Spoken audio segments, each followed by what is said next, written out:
And, you know, he has the theme there of a planet being destroyed, and he has the theme of the Death Star. What is the Death Star? It looks like the moon, and it's a construct, and it's a construct that's used to try to take over planets. I think there are many of these things, and I think that what the language of life and all this stuff I talked about earlier, the way this information is put before me, what it's saying to me, I would suggest anyway, is that there is a modus operandi whereby they bring these moons in.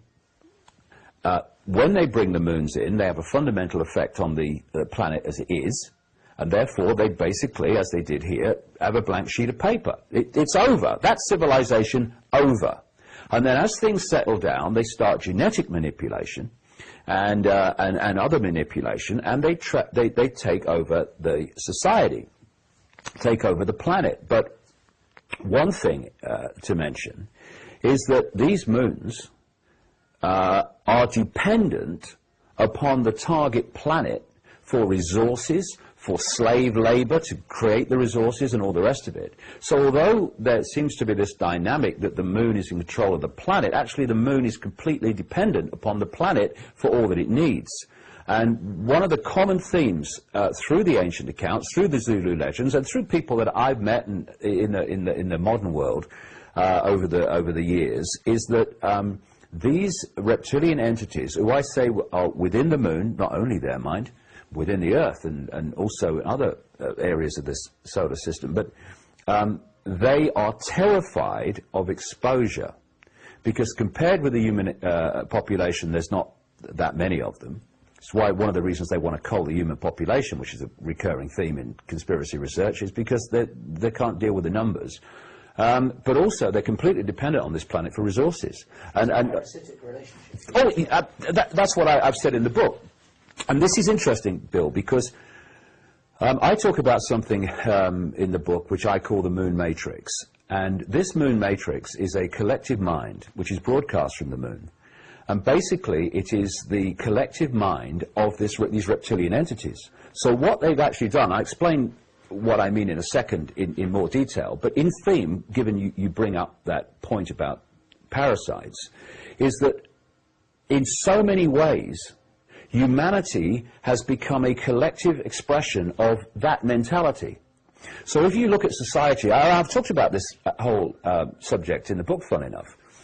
You have a parasitical group who literally go around parasiting off other planets, other groups of people, populations, planetary populations. And they have transferred that into the human society. Look at it, Bill.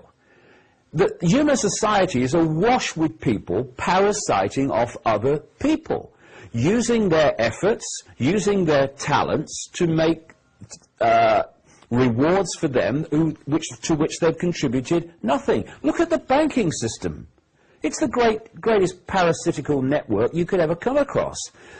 You look at governments parasiting off the population. Look at transnational corporations parasiting off the population, and then you bring it down into the general population, and you've got parasites. I mean, I've had parasites in my life. One guy tried to take over control of all my books, and I had to spend a fortune going to court to stop him. He hadn't contributed a word or a fact. People like Jordan Maxwell's had parasites in his life, one in particular who tried to take over his work, his life's work, and make money out of it. So many people. You see parasites everywhere. Why? And then you come down into the body, you've got parasites in the body, it's multi-level. And I would suggest that the reptilian mentality has been transferred to the human collective mind, in a way I'll come to. Through what I call the moon matrix. And it depends how powerfully tuned you are to this moon matrix, this collective mind, as to how you are affected by it. The more powerfully tuned to it, the more your behavior and perceptions will be mirrors of this hive mind mentality. And the more you expand your awareness and therefore your vibrational state out of this moon matrix frequency, which is being broadcast from the moon, I would suggest, the less you're affected by it. Now, very quickly, we come back to this period we're in. They are desperate to stop people awakening out of the influence of the moon matrix, therefore out of the herd mentality, the hive mind. And once you start to withdraw from it, its influence over you diminishes, eventually disappears, and suddenly you can see things you couldn't see before. And as I mentioned earlier, the prime base state of these reptilian entities, because they desire control over, is desperate insecurity, fear of losing their ability to survive, because the target population see what's going on, and therefore that's the mentality that they are based upon.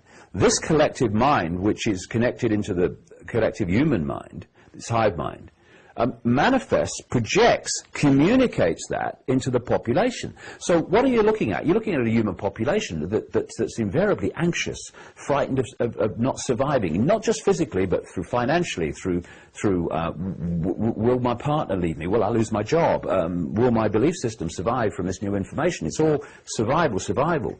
And where does that come from? You talk to brain experts, brain anatomists, etc., and I'll tell you, it comes from the reptilian brain. Comes from the reptilian brain, what they call, some of them call the R complex. I've been writing about the reptilian brain for years for obvious bloody reasons. And what I'm saying in the book, and again, people just have to feel this, is that this genetic manipulation that the ancients talked about, you find over and over and over again. You see it in the Bible, the sons of God interbred with the daughters of men and all that stuff, but that's just one expression. It's all over the place. I'm saying that this was the sequence, the basic theme sequence. Moon comes in, changes everything. End of society as was before. Massive geological, biological, everything bloody catastrophe. Fractured human personalities for those that even bloody survived. And then things settle down, and now the genetic manipulation starts. And suddenly societies start springing up in Sumer, Egypt, Indus Valley, South America, West Africa, China, ones that were ahead of the rest of them. I say this is the influence of these entities. And of course, then you've got the stories of the Anunnaki in Sumer. You've got the stories of the Chitahuri in South Africa in the Zulu legends. And what I'm saying is that there was a genetic manipulation of the human species. I'm not saying we did not have any reptilian brain before then. I'm saying that it was nothing like it is. And I say that the reptilian brain acts, if you take the computer analogy, the biological body computer analogy that I've been using for years, where it's a biological computer that picks up this information and turns it into this reality, and because it's biological, it has the ability to think for itself to a certain level. If you take that analogy, this is a microchip, this reptilian brain, and this microchip is connected to the moon matrix. And if we live our lives through the character traits of the reptilian brain, which is basically fear of not surviving in all its expressions, and also reaction. Reptilian brain don't think, it reacts. And that's a good thing in some ways. If you're driving along the road and someone walks in front of your car, thank you, reptilian brain. You know, you're not going through the neocortex. Oh, this woman's crossing the road. What should I do? Should I stop? Should I swerve? No, bang! But once you get that reaction mechanism manifesting and influencing and dictating, and so many people it does, my goodness, all of us from time to time, if not more than time to time, in the general run of life and decisions and interactions, then you've got a society that is actually a manifestation of the reptilian brain. And in the book I go into a lot of detail about the traits of the reptilian brain, and then compare them with the traits of human society, and they're incredibly mirrors of each other in so many ways.